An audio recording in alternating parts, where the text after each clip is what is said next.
ora nossa WAC, caso de Amsterdam Manor, tem vários aspectos. Dos aspectos não está com uma hilaridade com um hotel, tá faz caso contra o governo, sendo que nosso hotel não, nós podemos ser bruto, nosso hotel não está parte do problema.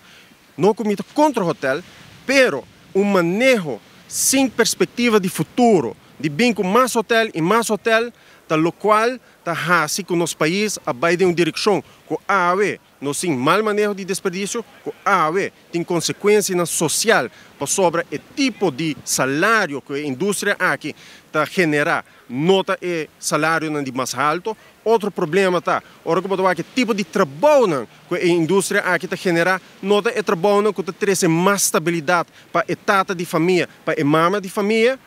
O tipo de trabalho aqui está separar a mama for de ayuna. Então, a Europa ponto para de como muito nada cana riba caia. O aqui que nós fazemos com o nosso turismo. Porque sempre nós sabemos enfocar riba crescimento de turismo, crescimento de barco que bem crescimento de quantidade de câmara. Então, nós vamos, por exemplo, senhora Evelyn Wever Cruz, como se fosse este assunto que está contra mais câmara. Shonan, map para anos, den foto da pro mais câmara no país aqui. AVP mesmo coisa. Hasta Odmar me escuta tu papico, andou bom mesmo. Vai riba YouTube su filme de mês, uma coisa de uma full letania de quanto extra gente bem de su manejo. Tá certo do su manejo, certo manejo de país aqui. Então agora nós vai play santo, agora nós vai play beato no país aqui, não por.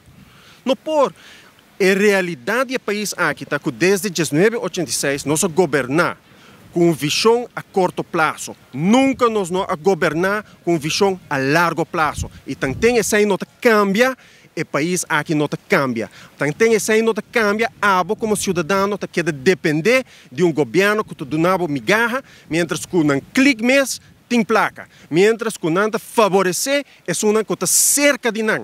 Para assim manter o poder do país aqui, mantendo dia para dia, mais dependente e mais ignorante para desenho. Para assim o sistema está traja.